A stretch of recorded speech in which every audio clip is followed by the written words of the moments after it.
नमस्ते मेरे प्यारे दोस्तों। सेट प्रैक्टिस करने का मतलब होता है कि एग्जाम के सिलेबस और पैटर्न के आधार पर तैयारी को सटीक और स्ट्रॉन्ग बनाना, साथ में महत्वपूर्ण प्रश्नों का रिवीजन करना जो परीक्षा में बार बार पूछा जाता है। इस चैनल पर डेली सुबह एक और वीडियो अपलोड करते हैं जिसमें बिहार एसएससी में अब तक पूछा गया सभी प्रश्नों का सब्जेक्ट वाइज स्टडी कर रहे हैं। साथ में VVI एक्स्ट्रा फैक्ट्स भी बता रहे हैं जो आने वाले सभी एग्जाम्स के लिए अति उपयोगी है। और इस सीरीज में मार्केट के सभी महत्वपूर्ण पब्लिकेशन के सेटों का फास्ट प्रैक्टिस करेंगे। तो चलिए शुरू करते हैं। पहला क्वेश्चन है कि ग्रेनाइट चट्टान किस प्रकार की चट्टानें होती है। तो ग्रेनाइट चट्टान ये आग्नेय चट्टान होते हैं। चट्टानें तीन प्रकार की होती है, आग्नेय चट्टान, अवसादी चट्टान और कायांतरित चट्टान होता है। नेक्स्ट है कि सुंदरवन का डेल्टा निम्नलिखित में से किन नदियों द्वारा निर्मित होता है। सुंदरवन का डेल्टा जो है गंगा और ब्रह्मपुत्र नदियों द्वारा निर्मित है और विश्व का सबसे बड़ा डेल्टा गंगा ब्रह्मपुत्र का ही डेल्टा, ये सुंदरवन का डेल्टा। और ये कहाँ है? ये बंगाल और बांग्लादेश में फैला हुआ है।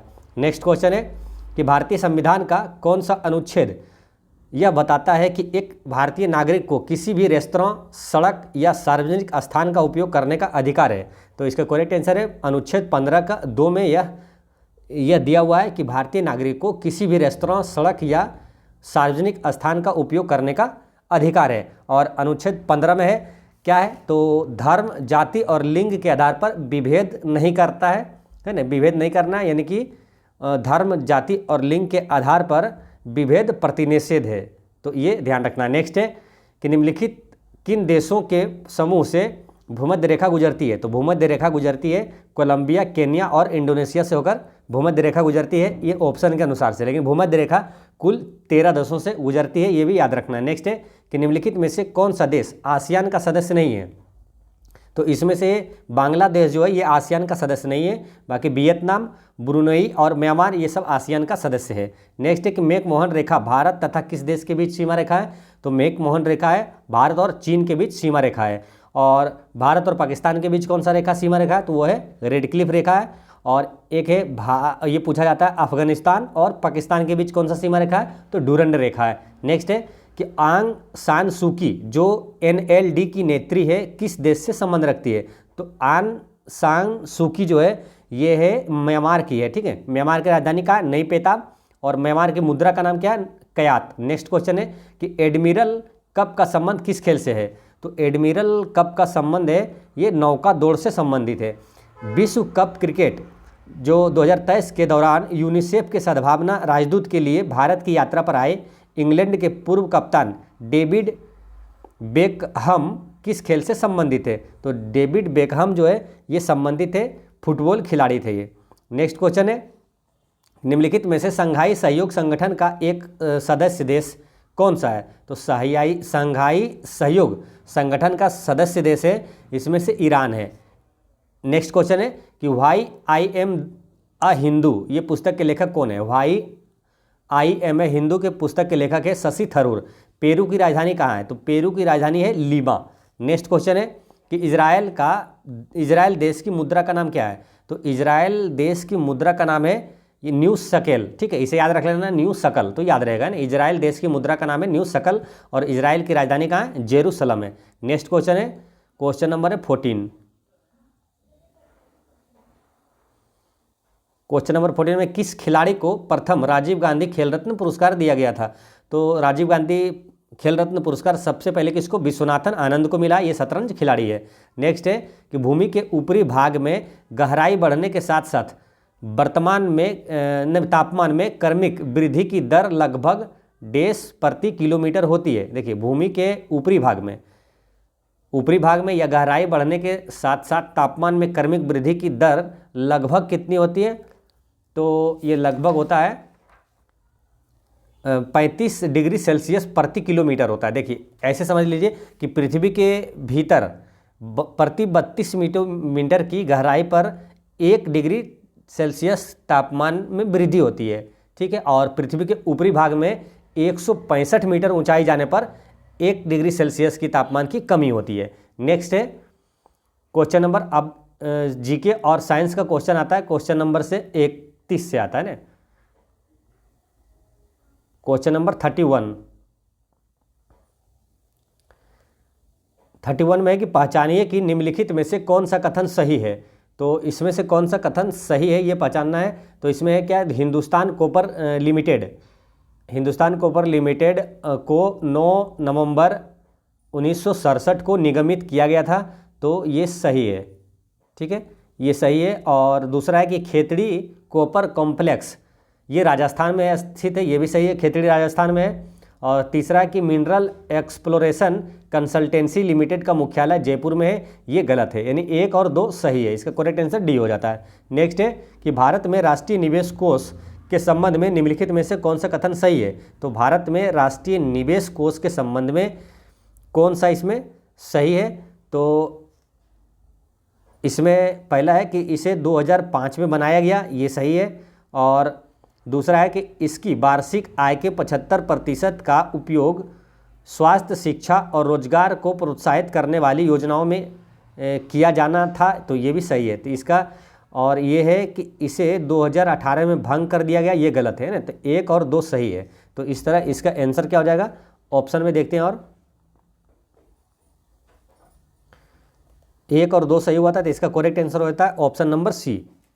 नेक्स्ट क्वेश्चन है कि स्वतंत्र भारत के पहले गवर्नर जनरल कौन था। तो स्वतंत्र भारत के पहले गवर्नर जनरल था लॉर्ड माउंटबेटन। नेक्स्ट है कि सिख धर्म के पहले गुरु कौन थे। तो पहले गुरु थे गुरु नानक देव थे। और सिख धर्म का अगर संस्थापक पूछे तो वो भी गुरु नानक देव थे। और सिख धर्म का 10वें गुरु कौन था, तो गुरु गोविंद सिंह थे। और ये गुरु गोविंद सिंह और गुरु नानक देव से, ये दोनों से ज़्यादा क्वेश्चन पूछा जाता है कि ये पहला ये समझिए कि गुरु नानक देव का जन्म कहाँ हुआ था, तो तलवंडी में हुआ था। और गुरु गोविंद सिंह का जन्म कहाँ हुआ था, तो पटना साहिब में हुआ था। नेक्स्ट है कि पुरातात्विक स्थल सुरकोटदा किस राज्य में स्थित है।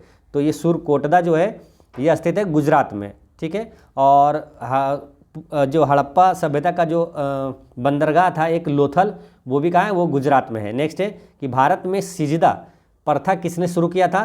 तो ये बलबन ने शुरू किया गया था। बलबन से 2 ही क्वेश्चन पूछा जाता है कि सिजदा एवं पाबोस की प्रथा किसने शुरू किया, तो बलबन ने। और एक आता है रक्त एवं लौह की नीति किसने अपनाया था, तो बलबन ने अपनाया था। नेक्स्ट है कि कंडाली महोत्सव देश में आयोजित किया जाता है। तो कंडाली महोत्सव ये उत्तराखंड में आयोजित किया जाता है। नेक्स्ट है कि नृत्य शैली चेरी की उत्पत्ति किस राज्य में हुई। तो चेरी की उत्पत्ति हुई राजस्थान में। नेक्स्ट है क्रिकेट विश्व कप 2023 में सबसे ज़्यादा रन बनाने वाला खिलाड़ी कौन है। तो सबसे ज़्यादा क्रिकेट 2000 जो वर्ल्ड कप में सबसे ज़्यादा रन किसने बनाया था, विराट कोहली ने बनाया था। और आईसीसी क्रिकेट वर्ल्ड कप जो पुरुष क्रिकेट वर्ल्ड कप है ये 2023 का किसने जीता, तो ऑस्ट्रेलिया ने जीता था भारत को हराकर 6 विकेट से।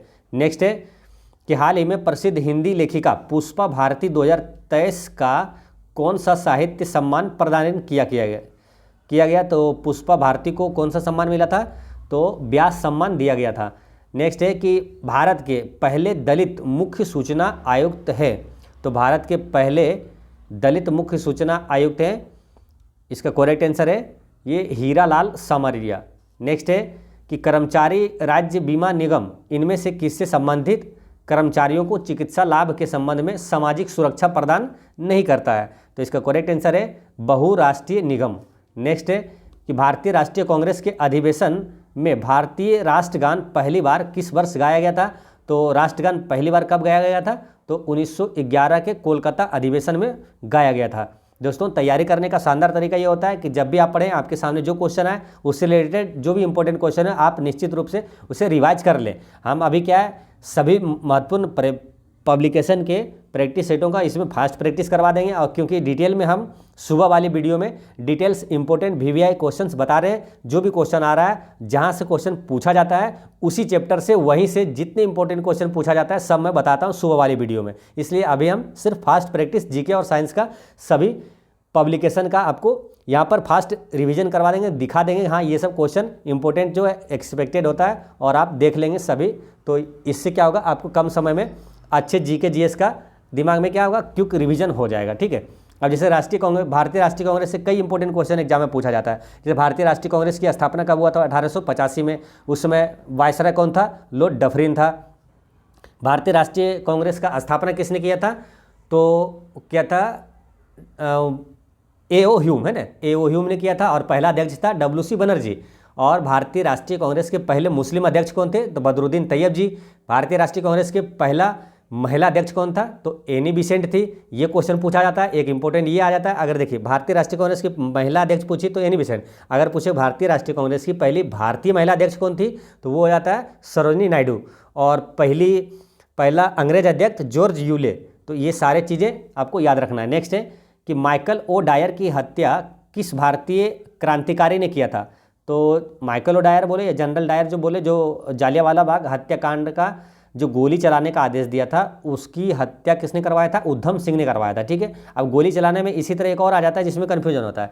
एक आता है कर्नल वायली को गोली किसने मारा? अगर ऑप्शन में ये रहता है तो आप इसी को टिक कर देते हैं आसानी से। ठीक है, लेकिन ये गलत है। ठीक है, क्योंकि ध्यान रखना है जनरल डायर को गोली मारा था उधम सिंह ने, और कर्नल वायली को गोली मारा था मदन लाल ढींगरा ने। तो इसे याद ऐसे रख लेना है, कर्नल वायली मदन लाल, ऐसे ध्यान रख लेना है। नेक्स्ट है कि चौरी चौरा कांड ये किस वर्ष में हुआ था? तो चौरी चौरा कांड हुआ था 1922 में हुआ था। ठीक है, और ये चौरी चौरा कहाँ है? तो उत्तर प्रदेश में है। नेक्स्ट, अब यहाँ मैथ और रीजनिंग का क्वेश्चन शुरू होता है। नेक्स्ट है जीके जीएस का क्वेश्चन आएगा आपका क्वेश्चन नंबर 61 से। 61 में है कि लखनऊ में 1857 के विद्रोह का नेतृत्व किसने किया था?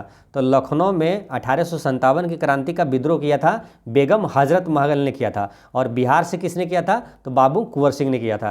काली मिट्टी मुख्यतः इनमें से किस राज्य में पाई जाती है? तो काली मिट्टी पाई जाती है कहाँ? महाराष्ट्र में। ठीक है, एक क्वेश्चन आता है कि कपास की खेती के लिए सबसे उपयुक्त मिट्टी कौन सा है? तो वो काली मिट्टी है। काली मिट्टी को काली कपासी मिट्टी भी कहा जाता है, तो ये ध्यान रखना है। नेक्स्ट है कि अरल सागर अवस्थित है, तो अरल सागर अवस्थित है कहाँ? कजाकिस्तान और उज्बेकिस्तान में। नेक्स्ट है भारत की संविधान सभा की पहली बैठक कब आयोजित की गई थी? तो पहली बैठक हुआ था 9 दिसंबर 1911 को।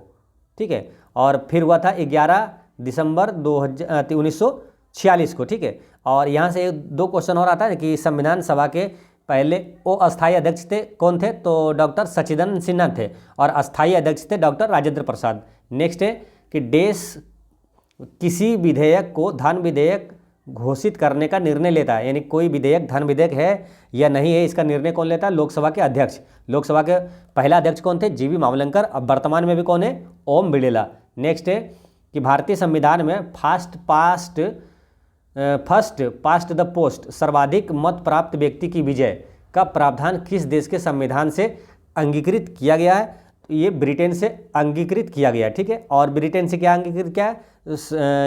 ये है ना कि कानून के समक्ष समता, ये किस देश से लिया गया है? तो ये भी ब्रिटेन से लिया गया है। नेक्स्ट है कि बिहार में होम रूल लीग के अध्यक्ष कौन थे? तो बिहार में होम रूल लीग के अध्यक्ष थे मौलाना मजहरुल हक थे। ठीक है, और ऐसे होम रूल की स्थापना किसने किया था? तो किसने किया था? ये एनी बेसेंट और बाल गंगाधर तिलक ने।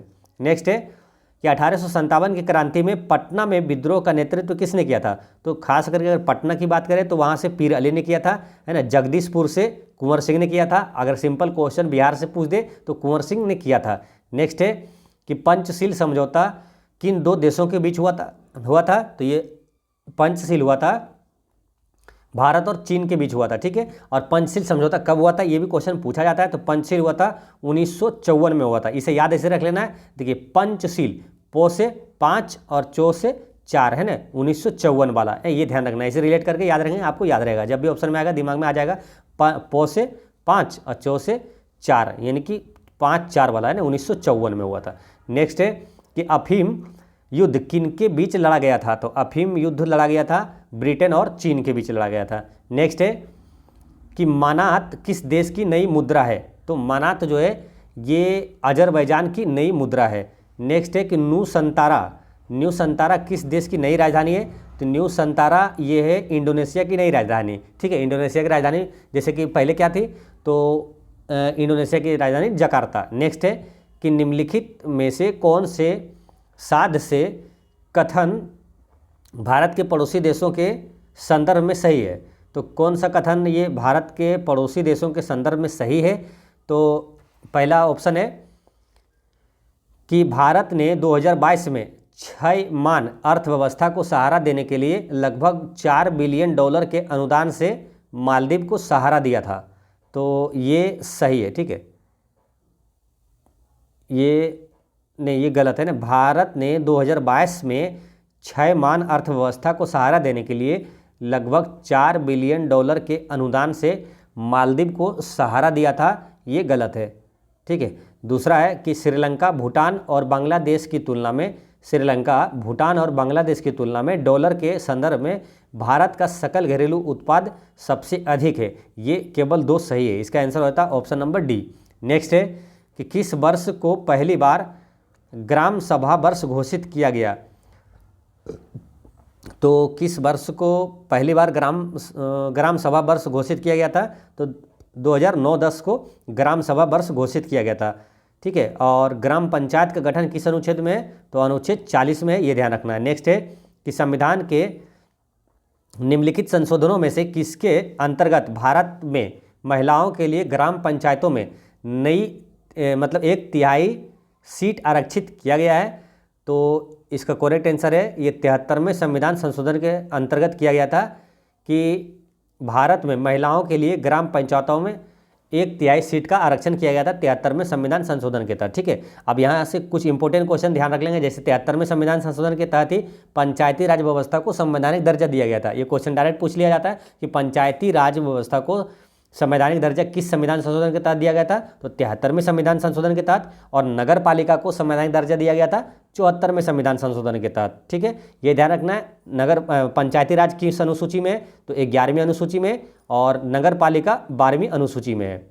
तो ऐसे याद रख लेना है। पंचायती राज किस भाग में? भाग 9 में है। और ये जो नगर पालिका है भाग 9 के ए में है। अच्छा, पंचायती राज सबसे पहले किस राज्य में लागू हुआ था? तो ये लागू हुआ था राजस्थान के नौगढ़ जिले में। और भारतीय संवैधानिक तौर पर ये भारत में लागू हुआ था 1993 में। 24 अप्रैल 1993 में ये लागू हो गया था। इसीलिए 24 अप्रैल को ये पंचायती राज दिवस मनाया जाता है, ये भी याद रखना है। नेक्स्ट है क्वेश्चन नंबर 75 रहा है। और उसके बाद रीजनिंग है। उसके बाद जीके और साइंस का क्वेश्चन आएगा क्वेश्चन नंबर 91 से। 91 में है कि सामाजिक जागरूकता फैलाने तथा समाज में महिलाओं के उत्पीड़न को रोकने के लिए डायन प्रथा प्रतिषेध विधेयक कब बिहार में लाया गया था? तो ये लाया गया था 1999 में। नेक्स्ट है कि भारत में पहली पंचवर्षीय योजना का आधार क्या था? तो पहली पंचवर्षीय योजना किस मॉडल पर आधारित था? तो हेरोड डोमर मॉडल पर आधारित था।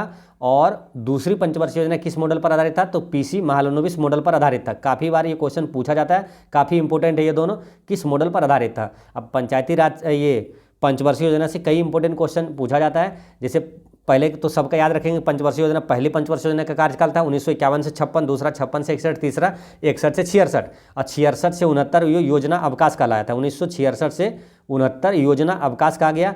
फिर चौथी पंचवर्षीय योजना था 1969 से 74 हुआ था। ठीक है। पहली पंचवर्षीय योजना का मुख्य उद्देश्य क्या था? कृषि। दूसरी पंचवर्षीय योजना का मुख्य उद्देश्य था औद्योगिकरण विकास। ठीक है।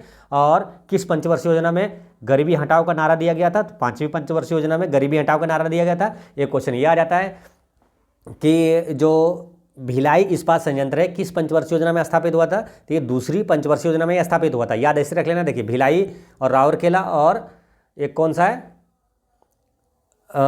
भिलाई, राउरकेला, और एक है ना बोकारो इस्पात संयंत्र है। और भिलाई और राउरकेला, ये सब क्या है? दूसरी पंचवर्षीय योजना में स्थापित हुआ था। भिलाई इसे याद रखना है। भीरू है ना, किस देश के सहयोग से स्थापित हुआ था ये भी पूछा जाता है। भिलाई को रूस के सहयोग से स्थापित हुआ था, है ना, इसे याद रख लेना है, भीरू। ठीक है। और ये राउरकेला जो है ये स्थापित हुआ था जर्मनी के सहयोग से, तो इसे याद रख लेना है, राज, है ना, राउरकेला जर्मनी के सहयोग से स्थापित हुआ था।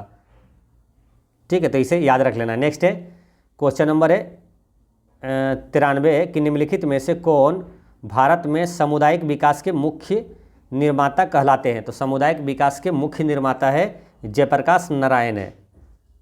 ठीक है। इसका करेक्ट आंसर हो गया 93 का आंसर हो गया ये एस के जयप्रकाश नारायण नहीं है, एस के डे है ना। सामुदायिक विकास के मुख्य निर्माता कौन है? एस के डे। ठीक है। और सामुदायिक विकास कार्यक्रम की शुरुआत कब हुआ था? तो ये हुआ था 1952 में। 1952 से 3-4 क्वेश्चन इंपॉर्टेंट है, क्वेश्चन पूछा जाता है। और 1952 में सबको एक जगह आपको बता देते हैं, जैसे कि लोकसभा का लोकसभा का गठन कब हुआ था? 1952 में हुआ था। राज्यसभा का गठन 1952 में हुआ था। और ये सामुदायिक विकास कार्यक्रम की शुरुआत 1952 में हुआ। और एक है कौन सा, एनडीसी है ना, राष्ट्रीय विकास परिषद, इसकी स्थापना कब हुआ था?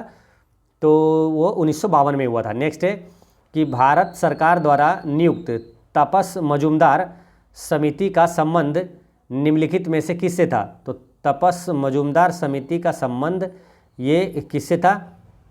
तो 6 से 14 वर्ष के आयु के बच्चों को स्कूली शिक्षा व्यवस्था में शामिल करने से था। तो इसका आंसर होता है बी। नेक्स्ट क्वेश्चन है कि विशेष परिस्थिति में ग्राम पंचायत के 1/3 सदस्यों के अनुरोध पर कितने दिनों के अंदर बैठक बुलाना आवश्यक है? तो इसका करेक्ट आंसर है ये 15 दिनों के अंदर। नेक्स्ट है शिशुओं के जन्म के समय निम्नलिखित में से कौन सी हड्डी नहीं होती है? तो शिशुओं के जन्म के समय कौन सी हड्डी नहीं होती? जानुका हड्डी ये नहीं होती है। सबसे बड़ी हड्डी कौन सी होती है शरीर की? तो फीमर की हड्डी होती है जो कि जांघ में पाया जाता है। सबसे छोटी हड्डी स्टेपिज हड्डी होती है जो कि कान में पाया जाता है। और हड्डियों की संख्या सामान्यतः कितनी होती है? तो 206 होती है। और हड्डियों का अध्ययन क्या कहलाता है? ऑस्टियोलॉजी कहलाता है। नेक्स्ट है निम्नलिखित में से कौन सा एक फूल का भाग है? तो एक फूल का भाग है ये स्त्री केसर जो है एक फूल का भाग है। नेक्स्ट है कि नीचे वनीकरण के संबंध में कुछ कथन दिए गए हैं, तो इसमें से कौन सा सही है? तो वनीकरण से बाढ़ को रोका जा सकता है, ये सही है। वनीकरण हमारे पारितंत्र को संतुलित करता है, ये भी सही है। तो इसका आंसर हो गया 1 और 2 दोनों सही है। नेक्स्ट है कि सूर्य और चंद्रमा द्वारा गुरुत्वाकर्षण के माध्यम से पृथ्वी को एक ही दिशा में खींचने का कारण क्या उत्पन्न हो सकता है? तो इससे क्या होता है? ज्वार भाटा आता है ना। कौन सा? तो ये आता है बृहद ज्वार भाटा। नेक्स्ट है कि आवर्त सारणी के वर्ग 1 के तत्व हैं, तो वो क्या है? क्षार धातु कहलाता है वर्ग 1 के तत्व। और वर्ग 2 के तत्व क्षार मृदा धातु कहलाता है। नेक्स्ट क्वेश्चन है 101। क्वेश्चन नंबर 101 में है कि निम्नलिखित में से युग्म सुमेलित नहीं है, तो इसमें से कौन सा सुमेलित नहीं है आपको बताना। ये हार्मोन है और उसका कार्य क्या है, ठीक है। तो पहला क्या है? ये मेलाटोनिन, ये निद्रा का नियंत्रित करता है, ये सही है। इंसुलिन जो है रक्त में शर्करा की मात्रा को नियंत्रित करता है, ये भी सही है। ऑक्सीटोसिन जो है स्तन ग्रंथि से दूध का निस्सरण करता है, ये भी सही है। और गेस्ट्रिन जो है रक्तचाप का नियमन, ये गलत है, इसका मिलान सही नहीं है। इसका करेक्ट आंसर होता है एक डी ऑप्शन है ना। नेक्स्ट है कि किसी परिपथ में विद्युत धारा के प्रवाह की दिशा को दर्शाने के लिए किस उपकरण का उपयोग किया जाता है?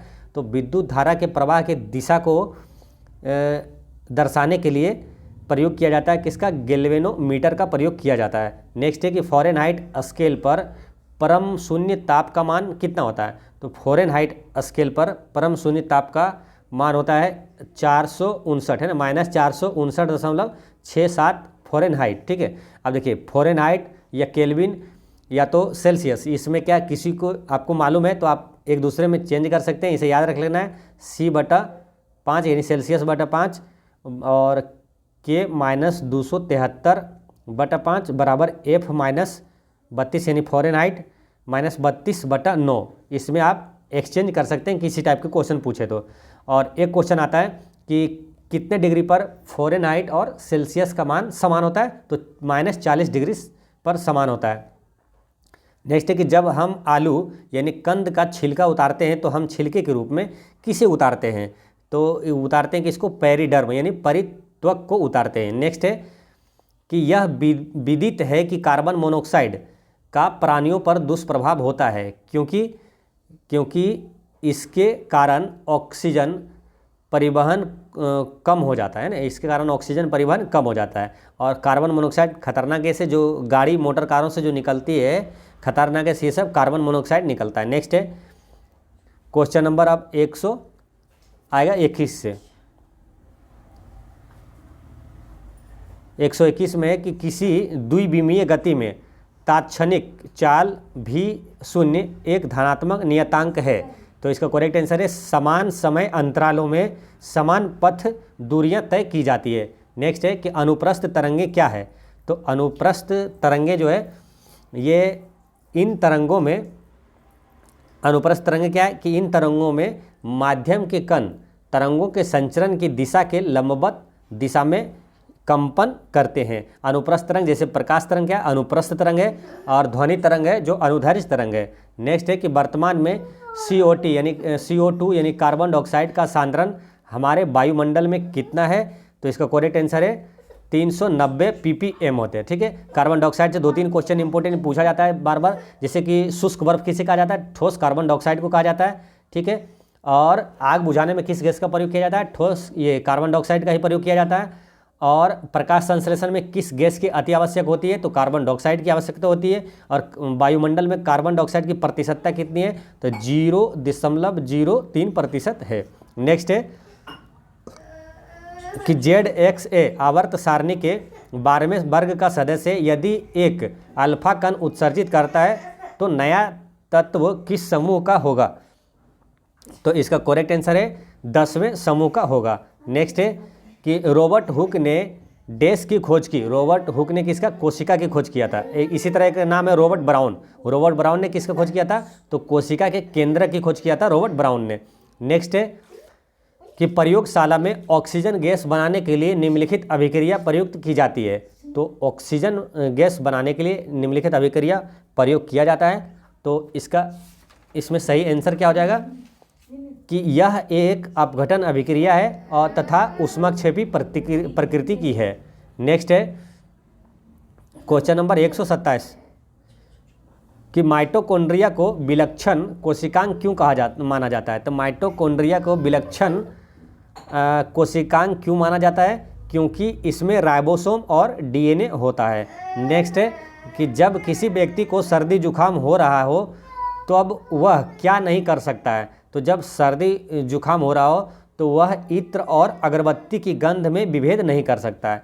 नेक्स्ट क्वेश्चन है कि किसी सीधे धारावाही चालक में क्रमशः धारा I, 2I और 3I प्रवाहित करने पर उससे R दूरी पर स्थित किसी बिंदु पर उत्पन्न चुंबकीय क्षेत्रों के परिमाण क्रमशः B1, B2 और B3 है, तो निम्न में से कौन सा संबंध सही है, तो इसका करेक्ट आंसर है कि चुंबकीय क्षेत्र का जो मान है सबसे ज़्यादा B3 होगा, उससे कम होगा B2 और उससे कम होगा B1 का।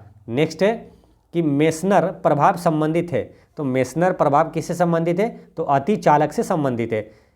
फिर है कि लिटमस बिलियन डैश से प्राप्त होता है, तो लिटमस बिलियन प्राप्त होता है लाइकेन से। ठीक है, लाइकेन से एक क्वेश्चन आता है ना, ये कि कवक और शैवाल का सहजीवी संबंध कौन सा है, तो लाइकेन है, और लाइकेन को प्रदूषक सूचक माना जाता है लाइकेन को। नेक्स्ट है कि वायरस एक सिस्टम मेमोरी में एम्बेडेड होते हैं, इसलिए यदि मूल वायरस हटा दिया जाता है तो इसे फिर से सक्रिय किया जा सकता है, तो इसे फिर से सक्रिय किया जा सकता है यानी कि रेसिडेंट। इसको फिर से समझिए कि वायरस एक सिस्टम मेमोरी में एम्बेडेड है और इसलिए यदि मूल वायरस हटा दिया जाता है तो इसे फिर से सक्रिय किया जा सकता है, यानी कि वो है रेसिडेंट। नेक्स्ट है कि विद्युत तारों पर विद्युत रोधी पदार्थ की एक परत होती है, सामान्यतः उपयोग में लिया जाने वाला यह पदार्थ है, तो ये कौन सा पदार्थ है, तो इसका करेक्ट आंसर है PVC। विद्युत तारों पर विद्युत रोधी पदार्थ की एक परत होती है, सामान्यतः उपयोग में लिए जाने वाला यह पदार्थ है PVC। नेक्स्ट है कि निम्न में से कौन सा भाग प्रकाश को मानव आँख में प्रवेश करने की सुविधा प्रदान करता है, तो कौन सा भाग मानव आँख में प्रकाश को है ना मानव आँख में प्रवेश करने की सुविधा प्रदान करता है, तो वो है इसमें कॉर्निया। ठीक है, एक क्वेश्चन आता है कि आँखों में प्रवेश करने वाली प्रकाश की मात्रा को नियंत्रित कौन करता है, तो वो करता है आइरिस, आइरिस को परितारिका कहा जाता है। नेक्स्ट है कि भूख लगने पर कोई व्यक्ति सर्वप्रथम उपयोग करता है, तो वो अपने ग्लाइकोजन का प्रयोग करता है। तो दोस्तों इस तरह से सेट नंबर 1 का पूरा जीके और साइंस का क्वेश्चन होता है समाप्त। मिलते हैं नेक्स्ट वीडियो में, पढ़ते रहें।